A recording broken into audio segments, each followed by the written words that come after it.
Hello, PCN, and welcome to yet again another episode of the PCN Podcast. Thank you all for stopping by, and we appreciate you showing up to support. This is New Beginnings, everyone. This is what it's all about. It's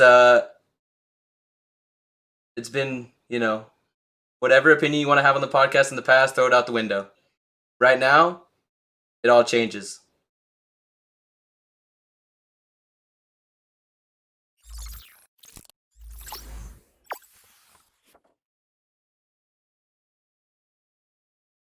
And how's it going? Yes, absolutely.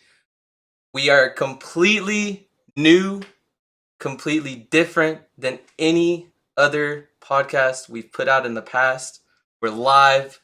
As you can see, I'm joined here by my wonderful co-host, Exile to my, I guess, left or right, whichever way you want to call it. We have Concept down below. We also have Will. You know these people. They're admins, they're managers, or in my case, just total dorks of the PCN community. But we're here. And a little bit about what we're changing and what we're going to be doing with this is in the past, it's just been like, oh, here's a questionnaire. Let's see what kind of responses we can get. Let's get a big group. I wanted to do it completely different. This is our dedicated panel of host, co-host, analyst, statistical analysis, breakdown peeps, and we're going to do it totally different. So without further ado, let's go ahead and get on with the intros. Tai, you want to start us off? Yeah, sure. I'd love to. Right. As he affectionately called me, some people do say Tai, some people do say Tyler, other people say Exile. Either way, I'm cool with it. A little bit of backstory about me and my gamer tag. It actually comes from not being a castaway, as you might think, but actually, when I was younger, I was walking through a grocery store, thought I was clever when I walked to the eggs aisle, and I'm a moron. So I thought, hey, you know what? That's wonderful. Let me call myself this because I was an aspiring rapper and beatbox. Like most people from the suburbs who are white, and listen to Tribe Called Quest. So naturally, I was hood enough, and so that's what I named myself, and it stuck. Whether that's fortunate or not, I'll leave to you. But a little bit about me and my why I'm here, because I know you're thinking, hey, these are all admins except for Concept.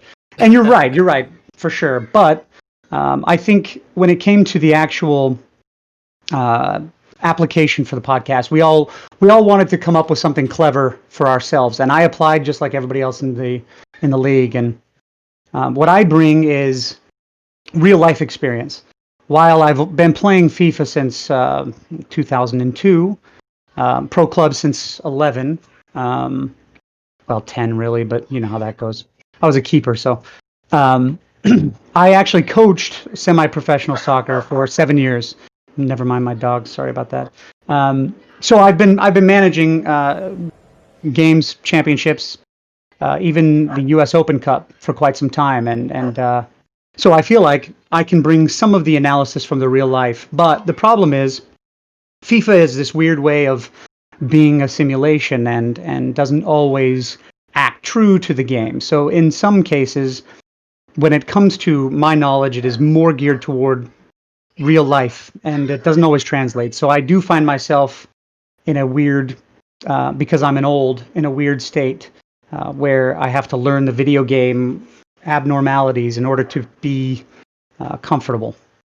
But that's my real life experience. That's my pro club's experience. PCN, I've been here since season 8, just chilling. I was a left back in my first season, got tots in League One. Yeah, I started in League One too, just like everybody else. Yeah, so that's me, and that's what I bring to the pod. I'm going to be the guy who is going to help break down game film, talk about managerial perspectives, admin stuff. If you have questions, ask away. We're trying to be more open and have some fun here. So it's good to see you all, and thanks for coming. Hell yeah. Concept, you want to go ahead and go off next? Yeah, definitely. So, Concept, some call me Chad. Just a little bit about me as far as the history with just the sport is concerned. I've been playing the game for just over 20 years now. Everything from a little bit of travel ball, all 4 years in high school, and then I've also coached a few years on the high school level. So I definitely am familiar with the game. I've grown up playing it. As far as my background is concerned, just with gaming, my first interaction with competitive gaming was MLG for Halo 3. I actually got the chance to go to an event down in Columbus, Ohio, and watch some teams participate in a tournament there. That was a lot of fun. Nice. But obviously not FIFA. As far as my FIFA background goes, I've been playing FIFA at least since like 06, 07. I remember back when there was the crossing option. You could hold, I think it was left bumper and the cross button, and it would send a perfect cross from one side of the field to the other, regardless of the player, and you could just pop it back and forth all the way down the wing. OG Manu, CR7, Bex was flying down the wings. Let's go. You Um, love it. Oh yeah, man. As far as the league is concerned, I've been around for about 4 or 5 seasons now. I came in, I believe, at the end of season 9. It was with Santos, and ended the season there. Then I went on to play with Lille, Crystal Palace. Spent a little bit of time with Valencia when they were in League One, now Chelsea, and then I ended up at Seattle. And now I'm managing Seattle. Nice. As Yeah, as far as what I'd really like to bring to the podcast, I'm big into stats, numbers, doing those deep dive and analyses into what's really going on in the league and why people are performing the way they are. So I just hope to bring some of my skill set that I have with that to the league and really give you guys the in-depth knowledge of what's going on and why things are happening the way they are. Awesome. Take it away, Will. See you Saving the itching best- away. You saving for the best for last, huh? Oh, of course. Okay, Go ahead. I'm just kidding. I'm kidding. Everybody knows me. My name is Will. I've been playing FIFA. Probably one of the more newer guys here. Playing FIFA. I've only started playing in FIFA 16. Actually got the game on accident because I bought Battlefront from my friend, and FIFA was half off. And I was like, okay, fine. My brother played and all this sort of thing. But I never started playing pro clubs until about halfway through the FIFA 17 cycle. Whenever I made a post on Reddit looking for a competitive pro clubs team. I was kind of bored at the time. I was in the military at that point, and staying up late at night in the middle of the night, you get nothing to do. You just want some friends to play some video games with. So I posted on Reddit looking for a pro clubs team, and Mr. Automated Squid brought me in. At that point, I was playing with LA Galaxy. I started as a left back. It's when I think it was season 6. We were playing with 14 teams in Super League, so it was before PCN really had its really started kicking off here inside the Xbox North America region, and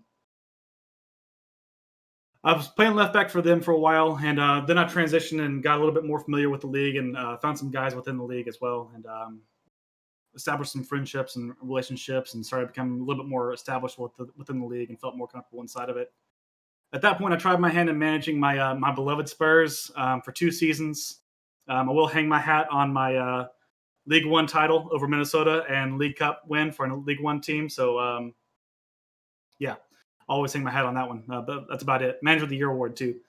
But PCN's become a major portion of my life since then.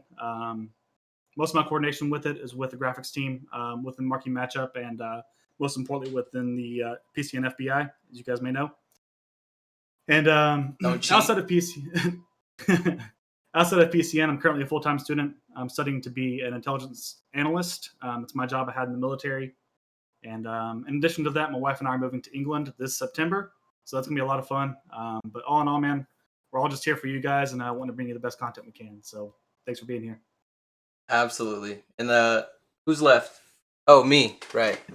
Yeah. Who am I? Who is the Taco Kid? Why did this kid that some people think's annoying, some people look up to him, people know him as the CB Nation leader, but who am I? All right, let's start off with the fact of like Ty did with my gamer tag. Where does the Taco Kid come from? It's a super long story. It's a nickname passed down from my great grandfather, but to make it short, essentially my great grandfather on my dad's side was a truck driver. He was the first Hispanic truck driver in his fleet. Trucker name was Taco. My dad growing up went by the Taco Kid, And then as I was growing up, I went by Lil Taco. My full name is actually Joshua Reyes, so JR is like Junior. So eventually he just kind of passed on the Taco Kid, and I took Junior and put it at the end of it. So that's the story behind why I go by the Taco Kid, just in case any of you don't know. Now you know. A little bit of background about myself in the real life IRL scene for soccer or football would be playing since I was 4, was on a academy level by the age of 10 or 11, played for certain clubs in the area, played goalkeeper up until like up until about high school. It just seems like so long ago. That's why I had to pause and to be like, damn, we are getting there. We are getting there. But yeah, so also was like an assistant coach, goalkeeper coach for a little while, skills trainer part time. So those are kind of my real life accolades as far as soccer goes. Just been around the game for a big part of my life, and it's had a really, really big influence and impact on how I've shaped up as a person. So yeah, moving on to my FIFA accolades though, started in FIFA 12. The game of finesse shots, outside the box, back post finesse shots, super OP. That was the pro club scene back then. Amazing shit. Loved it and hated it at the same time. But that's how we do with every FIFA at this point. Got into leagues like WSL, VPSA back in the day, FGL, VFL when they were just starting. Never really did anything competitively back then. I didn't really kind of break into the true competitive scene until recently. Season 8 of PCN, I joined Roma. I had Online Ace as my head manager back then, head coach, head manager, whatever the hell you want to call him. Eventually hop ship.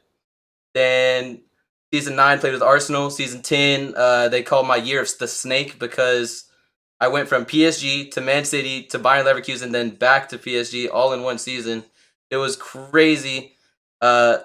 Eventually hooked up with Stone. He was the manager of Liberia for AFCON tournament. Pulled me over to Benfica the next season. We ended up winning that year, team of the season for myself. Hung out with Benfica for the next 2 seasons. I ended up at Orlando the back end of season 13. Won another Super League title with them. And in there as well, just kind of sprinkle in a couple community shields, league cups. So the cabinet's nice. There's my tooting of my own horn, so y'all don't have to hear about it anymore. But yeah, that's me. That's Taco. This is the podcast and my squad that will be carrying out all of the juicy details that you guys want, along with a lot of the statistics and analysis that we never got in the past. So here we go. Kind of the first conversation that we can branch off into would be, what has PCN been for you guys? Like, Will in Exile, if you guys want to kind of go off on this, what is the history of PCN that we've kind of collectively read about for people to know?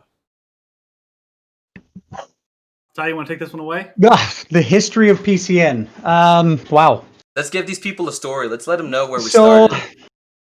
Well, as I've been told it, because it is lore, right? Ricky actually was in a different league, won't name any names. But the community was terrible.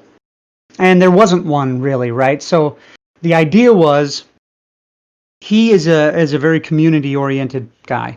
And when he saw that you go to this website and it's just a laundry list of items, maybe some videos teaching you what you want to do and how to do it, but there's nothing really that felt like, hey, I'm going to join this really cool thing. And so he branched out and started making his own, a very community-oriented organization that really was striving to bring about a footballing experience, a true to life footballing experience, and I think that's exactly what he's done. But beyond that, obviously he recruited Dorsey at some point. I don't know the details there because they're a little murky. I know Dorsey came in and played maybe in season 1, but he didn't jump in until season 2, I think, at the admin level, and I think he could probably fill that in. But from there, I mean, it just started to grow and grow and grow. I mean, guys like Stay High have been here almost forever.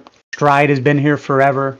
Those guys have been around much longer than I have. I mean, the work that I've been putting in it pales in comparison to the time they've spent here. So shout out to those guys. But that's Shout out the to the story old as I know it. timers. What's that? Shout out to the old timers, as we call them in Yeah, Discord. man.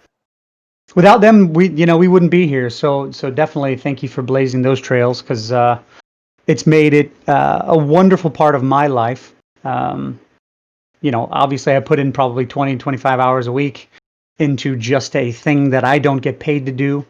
And I know Dorsey's putting in 30 to 40, I'm sure, because he and I chat a lot about this stuff. So it is not something we joke about, and we take very seriously. But as far as like the history, I mean, it's there's a lot of time. I mean, 3 years, 3.5 now, right, of just running an organization like this. And I think we're still true to the roots, though, that it's a community-based organization, which is, not only important to me, but definitely important to Ricky and Dorsey as well. Cool. Yeah, I mean, with all the seasons that we've had so far, there are the stories. You have the dynasties, you have the downfalls, you have the crazy calls, and there's a whole laundry list of things that we could go on and on about. But the main thing is, like you're saying, it's the community here that we've constantly strived to, improve, to, keep the integrity of the league. And as admins, we can honestly say, like, that's what we strive to do the most, is make sure that the integrity of our league stays clean. So kind of with that behind us, transitioning next, let's talk about the game. FIFA 20 this year is undoubtedly, and I'll say undoubtedly with my own mouth. Whatever y'all want to think, that's on you. But it's been honestly one of the most mechanically bad games we've gotten in a while. And just kind of kicking it off with bundles. We love them. We hate them. We're not going to get rid of them apparently anytime soon. This game is not changing. There's other mechanics like why are 7 people on the field using a left back build? Why are center backs not using center backs and cams using cams? So let's get down into it, right? Let's kind of start off there, because a lot of people talk about it all the time. Why is left back build so good? Because it's so well-rounded as a build, and there's no other build that really compares to it. Because the reason why people are so mad about it is that even when you have a striker build and your pace and your strength and everything like that takes in consideration stat-wise, you're not like it doesn't help you. But besides shooting, you're not getting much out of it. So that's why you see DMs using it. You see outside mids using it. You'll see some cams even using the left back build, because it's just that much more well-rounded. So yeah, input, guys. Let's hear what you guys have to say about that. I mean, yeah, this has been the worst FIFA in my opinion that I've played in. I've only been playing for a few years now, but the lack of balance between all the builds and the fact that you can use seven fullbacks on the pitch at the same time and still win games, and that's the most effective way to do it. It's a bit ridiculous. I've seen some people mention that they want to have like more restrictions and kind of like shape around the game, right? So if PCN were to apply these restrictions on players where you could only play in the positions that you were playing in, like you could only use those positions in game or something like that, I think we would find that there would be an imbalance there because of the imbalance of the positions that FIFA has laid out before us. With fullbacks being so overpowered and strikers being able to play 5'4" with no, I mean, there's nothing wrong with playing 5'4" these days because heading is irrelevant anyway. So True. and even playing center back, even playing center back, man, I mean, it's just not the same as it was in the past, and the emphasis is placed on different stats in the wrong ways, and everyone's just playing shorter and faster, and that's all the game is about at this point. And if we were to implement a rule in which we had restrictions on positions you could play, then I mean, I think it would favor the attack more than it would the defense, in my opinion. But that's just where I stand on it. No, I agree, especially when you have, the strikers and wings nowadays, and this year playing like what 5'4", 99 pounds. I mean, think what they have, some builds have 95 pace. It's impossible to keep up with those guys if you're not playing as an outside back build. It just can't happen. I think though, in all honesty, it's less about. A lot of people make the argument of like, well, we don't need pace. Like pace is broken in this game anyways. Headers are broken in this game anyways. So nobody play tall. So then you can just max out your pace, right? Nobody play too short because you're not gonna win a single header and you're just gonna get destroyed on everything. But I think there has to be a balance, right? And where that balance comes, I think from EA would be to in FIFA's past, we've had other builds that are decent. It just seems like right now, the reason why everybody's using left back build is because it's the only decent build. A lot of the other builds lack like ridiculous amounts of pace and agility and stamina, or you're not able to get that 5-star weak foot by using another build because you have to use all of your attribute points on getting your pace and strength and all of that you would already have as a left back build. So I think where the change needs to come, in all honesty, is give us back other builds that are good. Like FIFA's like 18, we had DM builds playing center backs playing DMs. Right backs were still relevant because they had a little bit more pace, but you lacked in a couple other things. I mean, bring back our archetypes, honestly, of box to box, wing back, things like that to like level out the builds that we can use and not just be forced to use one build because it's that significantly better than all the rest. And I think that's where we would benefit as players too. Yeah, for sure. I agree with that. No, totally. Especially because, with the state of headers, I mean, when you're attacking, the things that make the best attacking teams good is the fact that they're able to do it more than one way. And this game really forces you to play one style.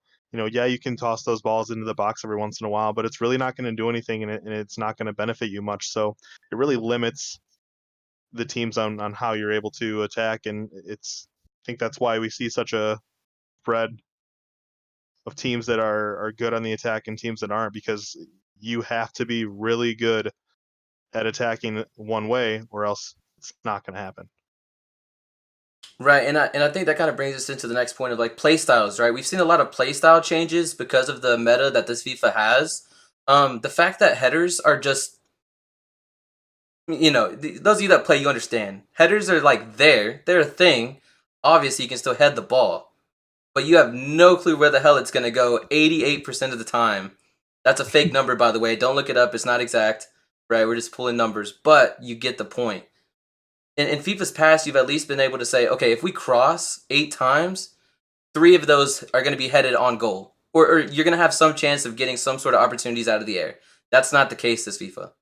This FIFA, even if you have a perfect green timed header, it's not going where you want it because of other factors in this game.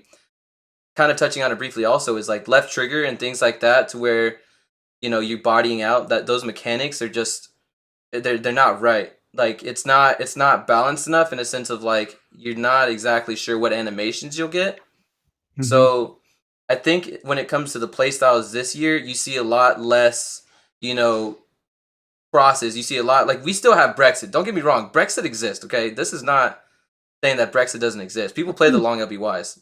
But we don't see the mix in the attack as much as we used to, where now it's like get to the touchline, play that negative ball either to the top box or on the ground, or get it from the corner to the top box and flick it in back post with an LBY, and let's see what the animations do. And that's, in all honesty, where you see most teams have success.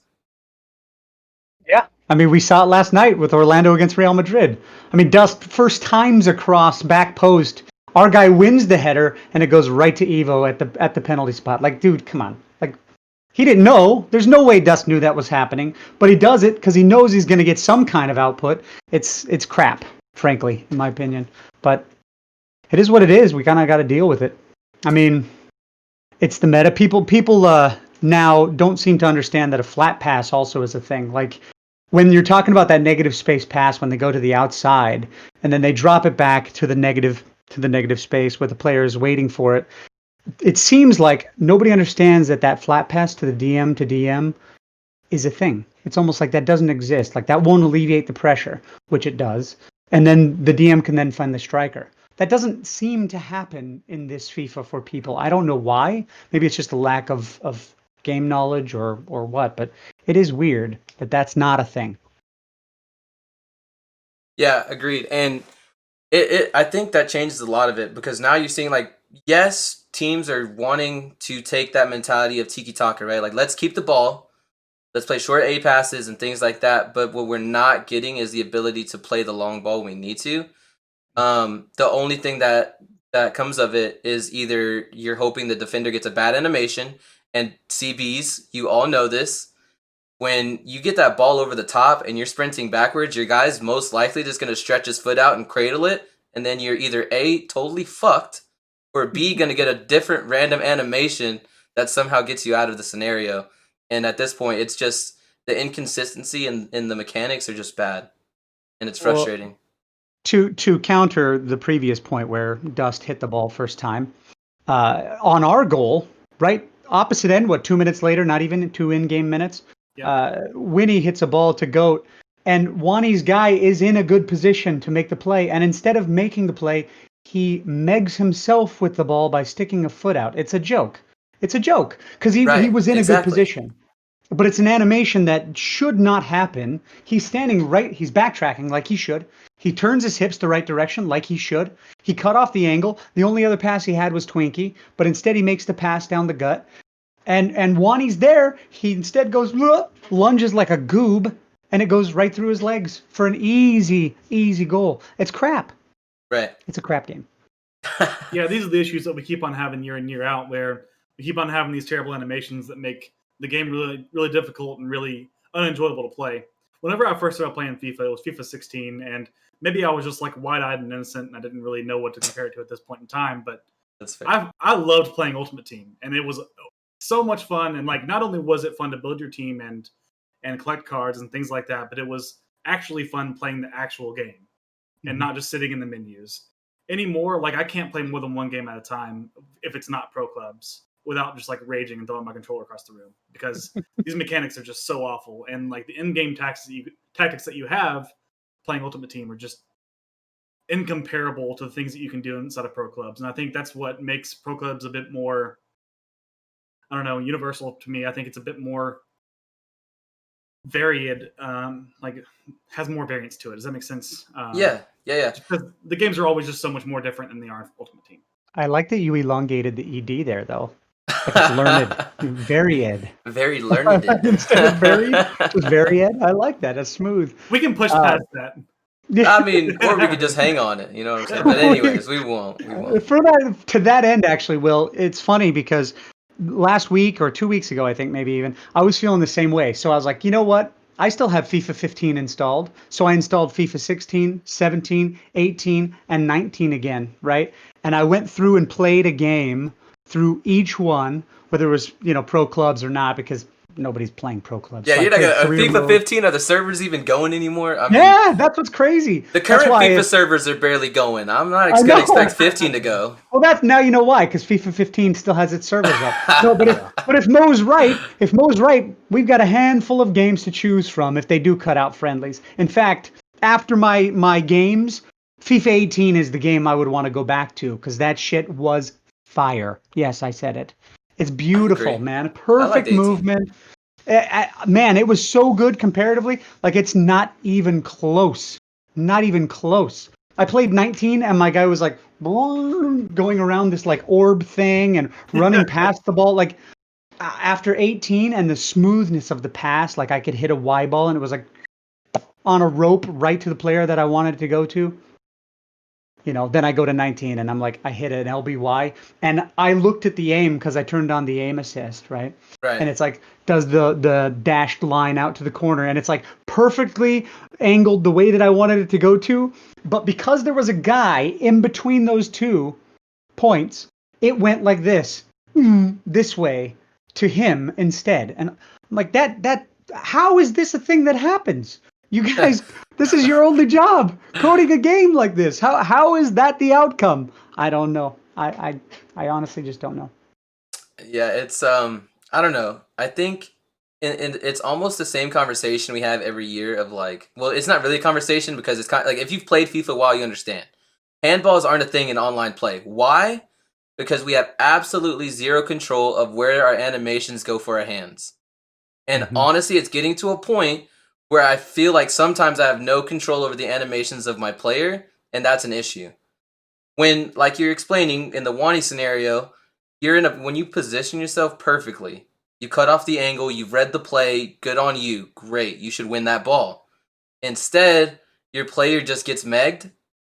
He lunges in the wrong direction. Like it's an issue at this point that I think needs to really, really be doubled down on in the future, or who knows? Like obviously, we're still gonna buy this game every year. We're entrapped in it. It's just inevitable. It's FIFA is FIFA, and we've all It's kind of always accepted that. the hope for the next game. You know what I mean? Like you get the halfway through, and then you're like, oh no, the next one's gonna be better. I swear. I'm a drug addict. I'm a fucking addict. You know what I mean? Like, But come on. isn't that how it starts? Like whenever it comes out, like that first couple months before any updates come out, the game is great. And then the first update comes out and they nerf one thing, and then the next update comes out, and it's a cycle. It's like they get you hooked because it wasn't that bad at the beginning, but then as you play it, it's like it just keeps getting worse. Yeah, I don't know. Don't I make it to think pro clubs. I think also, we're a pro clubs based, organization and league, and the amount of disregard it feels like that EA has for pro clubs when there is such a big scene here is disappointing. In all honesty, if there was any more, like, look at 2K. 2K is a great example of a good, or granted, I don't play 2K a lot, but in my opinion, they do a really great job of listening to the community, understanding what needs to change, and they actually act on things, whereas EA just kind of changes things and they don't really explain why or what they're doing. And then people are like, well, now the game is even more ass than it was before the update. Just undo the update and let's just go back to the previous ass version that we had. And it gets old. It gets really old, honestly. I think the strangest thing about FIFA, in my opinion, is like how the hype builds up before every single demo every single year, and like the beta and the demo come out, and you're like, man, this game is actually really different. The players feel so different, and like the movements are different, the passing selections are different, and you have the animations are improved. It feels like, I'm not sure the reason why. Maybe it's just like subtle tweaks they make in the coding or things like that. I don't know how to produce a video game, but every year I get really hyped up whenever the beta and demo come out. And then as soon as the game has been out for maybe a month, there have been 3 updates at this point, and it's just like it's reverted back to the same old thing that it was before they sold the last one. And it's disappointing. And I think that's the worst part about being a fan of FIFA and a supporter of EA Sports video games, to be honest. Do you think it's because they try to push the bar too much towards realism? I think it's pushing further and further away. No, I But, think like, it's because they I don't feel give like- a crap about pro clubs, so they build the game around a 1v1 experience so that the players are static. That's the idea, is you have one controlled player, so all of the mechanics are based around you controlling one player, not 11 people controlling 11 different players. If they coded the game that way, we would get a very different game. That's actually a really solid point. Yeah. I mean, Yeah. obviously FIFA's always been based around like a 1v1 basis, and pro clubs has always just been kind of like, oh, well, here's an extra game mode that you guys can go fuck around in if you get bored of our monetized Ultimate Team. Yeah. And that's literally all it's been, is a side project, which sucks. But again, like you're saying, to your point, if they did engineer it in a way that was meant for 11v11 play, we could see a completely different experience, but we're just not getting that. The only thing I have to Agree. say to that then is become big enough that they can't ignore you. That's on us. It right? is. If we want to have what we want, then we have to build it by way of growing the community so that our voice is heard and bigger than that of a monetized monster. Granted, that's a huge thing to take on, but if we have hundreds of thousands of people saying this game could be so much better and it is not, it would happen, I can assure you. That is a lot of money. Even if they do make $1.8 billion off of Ultimate Team. I know, I saw the numbers. But we still have to have something there, and it's our voice collectively that'll make that change happen. But if it's Absolutely. just 5,000 of us chilling in Lobby Simulator, they're not going to give a shit. Why would they? I mean, that's not going to make them any money. Right. Put an ad in there, man. Put an aftershave ad in the fucking lobby so I can have some good stuff. I don't know. Just whatever you have to do to make pro clubs better, do it because it's deserving of it. I mean, this game mode is as good as it gets, and it should be treated as Tattoos. such. Well, I mean, tattoos are fine. Tattoos Come would on, be I think lovely. I'd that would be settle like for a the crowd lock-on. pleaser of all I crowd don't know. pleasers. I'd settle for a lock-on personally, but I'll take a tattoo as well. I'll take a tattoo as well. Yeah, so Microtransactions are an option. microtransactions are an option. Cosmetics and aesthetics are always something out there. Do we necessarily think that it's the best for the state of the game? No, but will it force them to be more vigilant of what's going on because it is monetized? Possibly. That's the idea. And Well, yeah, I mean, then give me a way to pay ahead to 80, 83, 85.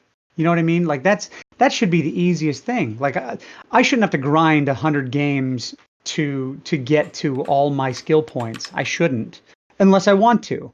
Now, the crazy thing for me on that is if friendlies counted, we would have thousands and thousands of games played, but they don't. yes, They Right. don't. And that is so abhorrent to me. That should be a thing in the game that friendlies 11v11s should count for way more XP than a regular ass game 2v2, man. Like come on. That's crap. yeah, I mean that's honestly a solid point that I've never heard anybody brought up before. The fact that like it's when we play each other in these league matches, these cut matches, within like these leagues that are 11v11, it's a friendly, and we don't have any other way to play them that actually counts towards our game bases. So none of it's tracked. Obviously, we track our own stats and do things like that because the game doesn't do it for us. And if we had some sort of other game mode to, somehow compensate for that, it would definitely help out a lot. I agree. I mean, look at seasons and co-op seasons. I mean, it's able to remember when you have a season started with a specific individual. Like you would think they could do something similar in pro clubs, like create a league. I mean, where as players we can be attached to it. Right. Yeah. Yeah. Let's with that, being attached to the game and things like that. Let's transition off of this conversation, and we are live. So I've seen all of you guys asking questions, and you don't go unnoticed. So if you have questions that we, could talk on a little bit, just drop them in chat real quick. Let's see what you guys can fire off, and then we can just do like a little bit of rapid action here before we get off of the day. This isn't going to be a long thing. This was an introduction. This was to like show you guys, hey, here we are. We're back. And so, yeah, let's see what you guys have for us in chat.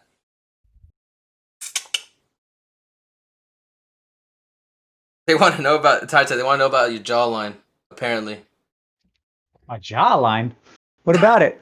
Chiseled, baby, chiseled. I think some people said you're cute, Ty. So you might have missed that. I appreciate you. What up, Shouty? I'm also wearing the alleged beret. Yeah, I'm looking at you, vape. This is a flat cap. That's hilarious. Have we ever thought of adding restrictions as far as like height restrictions? Listen. Yeah, he had a whole thing outlined earlier. He's wanting height restrictions and build restrictions. So CBs can only run DMs and CBs. Hey, let me scroll up to it real quick. He had a whole list of things that he wanted to suggest that we could have restrictions on. So CBs to use DM and CB. DMs can use anything but wingback. And then add a height restriction from either 5'6" or 5'8" to 6'2" or 6'4". So not saying that you can't be taller than this height, but saying in certain positions you can only play between this 3 or 4 inch height increment. But then, okay, so first of all, here's my issue with locking down builds and having restrictions on builds. You lose a lot of the individuality when it comes to players and the way that people like to play. You have the players that say, I don't care that headers are ass. I still want to play 6'7" because I like playing tall, and I'll take that pace penalty. Or players that don't care about the header on the other side of it. I said just at smoke break, man. Come on. At smoke break, at meat train. The meat train build is what I call it. When you play 6'7", max height, max weight, that's the meat train build, baby. Shout out to the OG himself. He stayed true to it for years. I mean, the dude loves playing those big builds. But I just don't think that having restrictions on I mean, and think about it too. If you're restricting people to play certain positions and certain builds and certain positions, it doesn't. I don't know. Like you're wanting to change the experience of the game by changing the builds that people use, but that's not how it'll work. All that'll do, and we had a draft. There was a draft in PCN, the notorious position lock draft. And what happened? It was granted, it's a draft. I get that. You don't have team chemistry. You don't have anything like that. But at the same time, as center backs playing CB builds, y'all still got locked up. So I don't want to hear it. Okay. There was no change in people scoring more or less. It was the same shit. And all that draft did was show that if we locked positions, nothing changes. The only thing that really changes at that point is that people have to be less aggressive. You can't step as quickly because you can't recover fast, right? So center backs playing more conservative, or they make the mistake of not playing as conservative, and then you get caught out because you can't recover. You have players that are running out of stamina. I mean, and then by adding restrictions, you open up windows long term for people bitching about other things. I mean, in my opinion, there's always going to be something that people bitch about. Like you guys are always going to have a say in whatever we do. So just get over it and play with the way that it is, and that's it. Honestly, get good, as some people say. Easy.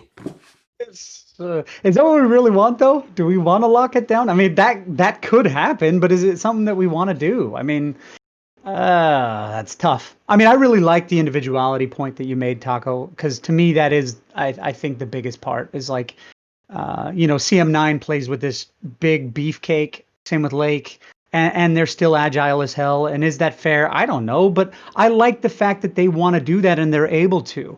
Because for me, I wouldn't want to play on a CB build, but I would if I had to. So I'm pretty malleable when it comes to that stuff.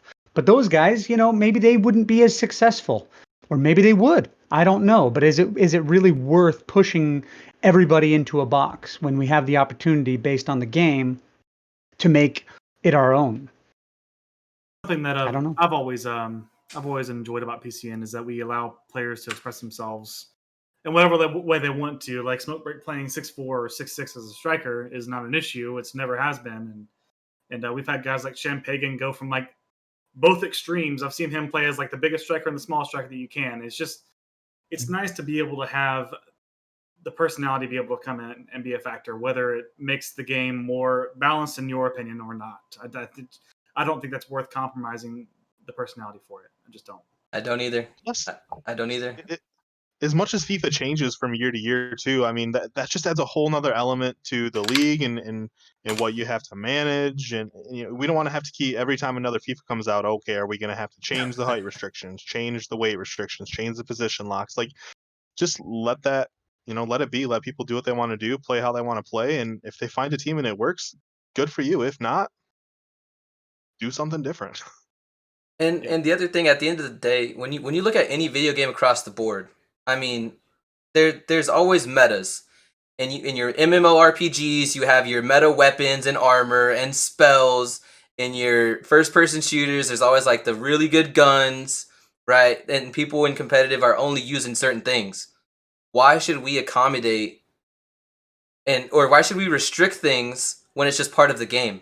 When that's just the game, let it be that. We're gonna use what's best in like the play. So that's all it is. I don't think that putting restrictions on anything really makes a difference. Now you could argue like some shooters, they restrict certain attachments and things like that, but I mean that just doesn't really translate to something like this. Let's see, what other somebody was asking who was the most surprising team of the week player for Super League. And I was actually pulling that up right now. Not thinking, I mean, we're still on the first team of the week, correct? We haven't put out the second? Second one's not done yet, no. All right, fair. Let's see, where's that at? Here we go. I can list them off here. All right, do it. Go for it. All right, so starting 11 for Super League was Evo, Marv, Maestro, Avols, Okay. Neymar, CM9, Dre, Taco, yourself, Right. Austin, PD, APOC. And then on the bench, we had Deering, Isco, or Golden Panda, Goatless, Fuji, Cow, Badger, and Luca. I think anybody besides Dre is wrong. Dre, not because he's a surprise, he's a good player, but his PER was actually higher than any other player that team of the week, and he was playing a new position at fullback. I know he's played there before, save it. But, to see him and then not get the run that I think he should is tough. But I think he was the biggest surprise because that's awesome. Good for you, Dre. I'm proud of you, buddy. I mean, I don't know. Looking through here, and as far as just sort of the layouts of where we have these players, it's pretty straightforward, right? And it's going to be players that are performing well on the top teams in the league after the first couple of weeks, and we really can't judge on what team of the week is because it's the first one. People haven't, fell off, or you have players shifting, you have managers dropping like flies. No names have to be pointed out. We have managers that want to be taken off of team, or people that want to take managers off of teams. I saw a petition today, by the way. Oh yeah, same. And Same. shout out to you guys for getting crazy about that. Y'all are nuts, by the way. And I see you, Isco. I see you talking about being the league's leading scorer. I'm not going to drag you, but the league's leading scorer in the team of the week. Come on, bro. Come on. You had the most goals. You did have the most goals. How many games? Come on. Moving forward. But also, shout out to the pitch side. Isco is a part of that, so kudos to you for doing that interview. Well done. That'll come out soon. Yep. Oh, the that's Portuguese right. Prince coming out on YouTube after this, so keep an eye out. Great. Any closing questions here that we see? Save Liverpool. Hashtag Save Liverpool is now trending in PCN Discord, by the way. Rowdy, I'm sure that you don't agree with this, but I've, They're where they belong. I'm not even a Liverpool fan. I'm not even a Liverpool fan, man. I'm a Man U fan, and I love seeing Liverpool burn down in League 2. You guys are about to get relegated down to League 3, a.k.a. the Academy, and... Oh, hey. Sink your own ship. That's all I'm saying. Oof. Listen, people didn't come here because we have all the niceties. They came here because they want to hear about the things that are going on in the league. So we'll let it happen. Plus maybe a little bit of shit talking every once in a while. Every once in a while. But yeah, let's see. We got Anything you, right, else? Taco? Yeah, exactly. I've kind of let loose. Stash comment, Taco. Somebody said that your mustache hates itself. That it's splitting like the Red Sea. Yeah, who was it? Badger I saw earlier. He goes, damn, Taco's mustache doesn't connect. I kind of want to use a Sharpie to draw it in. I agree, dude. I want to get rid of this this is a quarantine project right here, okay? This was I've always had a real clean cut, and I decided, you know what? I ain't really going to see anybody for a couple months. We're going into quarantine. Let's fucking grow it out for the first time in my life and see where it goes. Obviously, it sucks ass. I think we saw. Yeah, I think we saw. The determination has been made. The determination has been made. But yeah, look, guys, this is we're not really going to dive into, where we are at mid-season, right? We're about 20 games, 21, what are we at? 21 games? 20 games? 20. 20? Right. 20. So we're just a little bit over the halfway point this season, and we'll dive deep into that in the next podcast episode. By the way, going forward, these episodes are going to be coming out every 2 weeks on Mondays. Expect them, right? And it's going to be more the same. It's going to be, well, not more the same. Sorry. Not more the same. Absolutely and totally and utterly different than we've ever done. Exactly the same. Exactly the same, nothing. but different. Shit on loop. But still same. All right. But no, we're going to do a lot more of breaking down plays. We're going to have film overviews. If you want your team to be on the podcast and say, yo, look at this game, break it down on the podcast because we want to see what we did wrong, or we'll just randomly take film from people's streams and say, we're going to look at this top team's gameplay, break it down, see what they're doing right, see what other teams that are doing bad are doing wrong. We're going to dive deep into, heavy analytics that Concept has. He has a lot of charts and numbers and things like that. And we're going to get more statistical on this podcast, and it's going to be us four. And I'm going to make sure that we're in gear, that we're ready, that we're researched, and you guys are going to get an experience on this podcast that you haven't before. So I hope y'all are excited. I'm excited. I was nervous as hell going into this, but, at the end of the day, we're just on here doing our thing for y'all. And, without you guys in the community, it's nothing. So we appreciate y'all again for stopping by, whether it be to hate on us, whether it be to love us. You're here regardless, and your time was given to us. So appreciate it, honestly. Any closing words from everybody else? You covered it, bro. All right. No. Thank you very much for coming out. Thanks, Yeah. everybody. Yeah. This has been the first episode and mini. First episode of mini. Look, guys, this is live, okay? I don't have it all written out. This isn't recorded. All right, we're going to have errors. We're going to fuck up, okay? Words are hard, right? Cut us some slack a little bit. But anyways, we'll see y'all next time. Peace. See you guys. Later.